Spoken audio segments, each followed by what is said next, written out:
दोस्तों, मेरे YouTube channel पर मैं आपका स्वागत करता हूँ। राष्ट्रपिता महात्मा गांधी जी की अमर कहानी भाग 129 और खंड 4 में आज हम प्रवेश कर रहे हैं। इसके पिछले भाग में ग्राम प्रवेश के बारे में बापू ने बताया है। तो चंपारण में जब शिक्षा की व्यवस्था हो गई तो उसके बाद वहाँ ग्राम सुधार की ज़रूरत थी। गांव में जगह जगह गंदगी फैली हुई थी। लोग गंदगी साफ करने के लिए तैयार नहीं होते थे। महिलाओं के वस्त्र बहुत गंदे रहते थे। ऐसी सारी समस्याएं थी। तो स्वयं सेवकों ने वहाँ साफ सफाई की और एक प्रसंग ऐसे उन्होंने बापू ने वहाँ बताए हैं कि एक बार महिला सभा में वो गए थे तो उन्होंने वहाँ कपड़े स्त्रियों के बहुत गंदे देखे। तो इसके बारे में उन्होंने कस्तूरबा से कहा कि तुम जाके उनको समझाओ कि कपड़े धोने चाहिए, ऐसा हो। तो कस्तूरबा ने जब उनसे बात की उन महिलाओं से, तो एक महिला उन्हें अपनी झोपड़ी में ले गई और उनको बोली कि देखो यहाँ अलमारी है या कोई पेटी है जहाँ मैं मेरे कपड़े रख सकूँ, और मेरे पास एक ही साड़ी है, तो मैं उस साड़ी को कैसे धोऊं। तो तुम महात्मा जी से कहो कि हमारे लिए वो कपड़े दिलवाएं हमें। जब उन्होंने बापू को ये बात बताई तो उनके मन में ख्याल आया कि हिंदुस्तान में ऐसे लाखों लोग हैं, लाखों करोड़ों लोग हैं जो एक ही कपड़े पे जीवन बिताते हैं। इस तरह के ग्राम सुधार उन्होंने वहाँ उसमें किए, उसके बारे में उन्होंने लिखा है। लेकिन उसमें ये भी था कि जैसे जैसे ये काम हो रहा था वैसे वैसे उनको, जैसा उनके बारे में हुआ है हमेशा, कि वो सोचते कुछ और थे और उनके साथ होता कुछ और था। ये काम चल ही रहा था कि उनको दूसरे काम का ऊपर से ईश्वर ने आदेश भेज दिया। और अब उसके बाद ये अगले भाग में हम आ गए हैं। ये भाग है, इसको हम देखेंगे। उजली बाजू, ऐसा उनका शीर्षक है। एक तरफ समाज सेवा के काम जिनका उल्लेख मैं पिछले प्रकरणों में मैंने किया है वो चालू थे। दूसरी तरफ नील की खेती के पीड़ित किसानों की करुण कथा लिखने का काम बड़े पैमाने पर चल रहा था।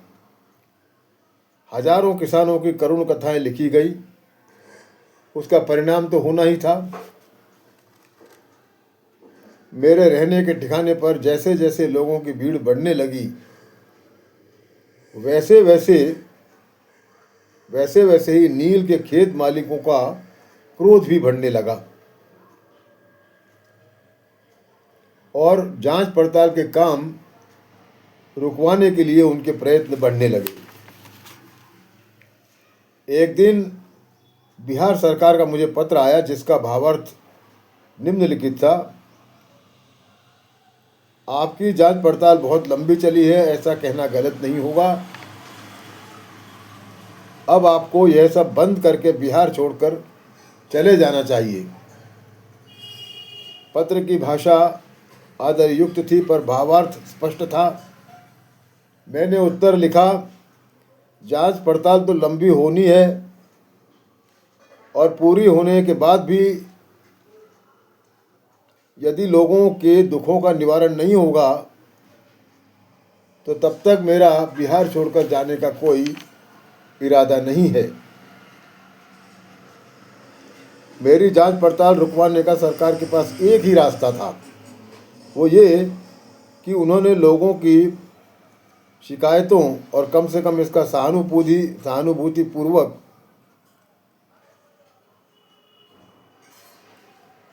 विचार करके एक जांच समिति नियुक्त करे। गवर्नर सर एडवर्ड गेट ने मुझे बुलवाया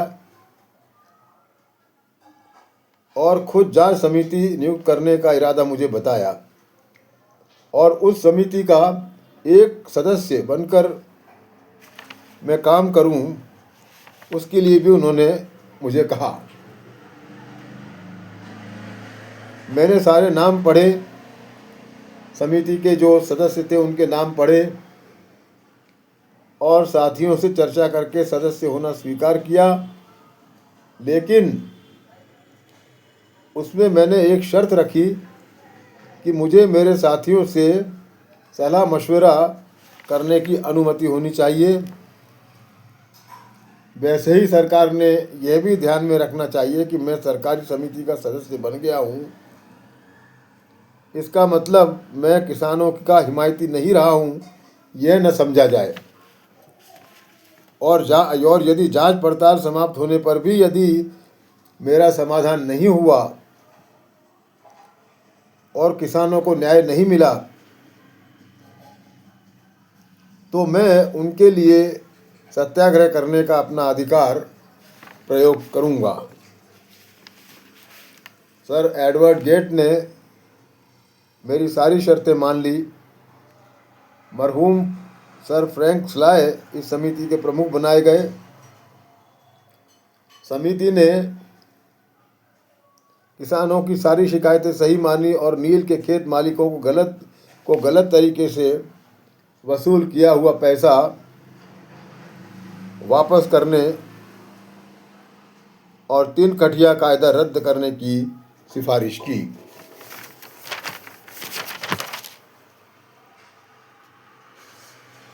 इस रिपोर्ट पर अमल होकर उसका कानून बन के प्रसिद्ध होने के काम में सर एडवर्ड गेट का हिस्सा बड़ा था। उनके बिना ऐसा निर्णय होना संभव नहीं था। खेत मालिकों के मंडल का वर्चस्व था। रिपोर्ट प्रकाशित होने पर भी कुछ लोगों ने इस कायदे का सख्त विरोध किया, पर सर एडवर्ड गेट आखिर तक सख्त रहे और कायदे का अमल करवाया और इस तरह 100 साल से चलता आ रहा 3 कठिया कायदा रद्द कर दिया गया। उसी के साथ नील के खेत के मालिकों की सत्ता समाप्त हुई। जो किसान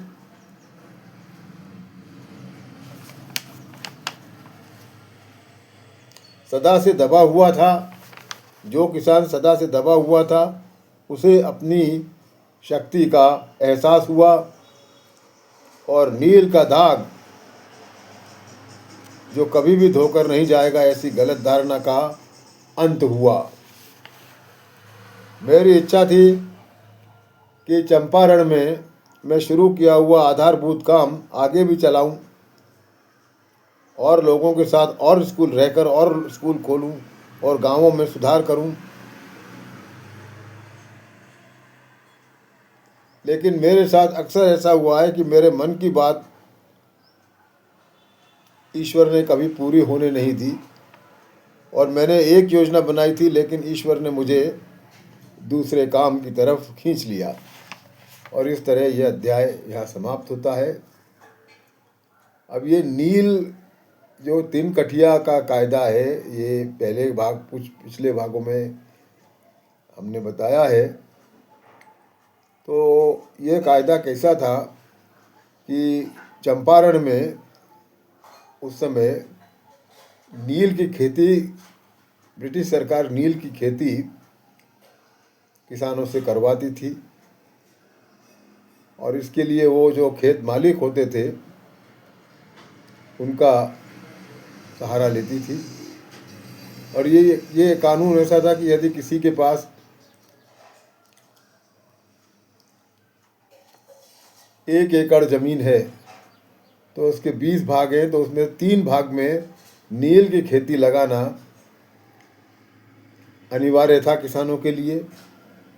लेकिन इसमें अन्याय ऐसा होता था कि वो जो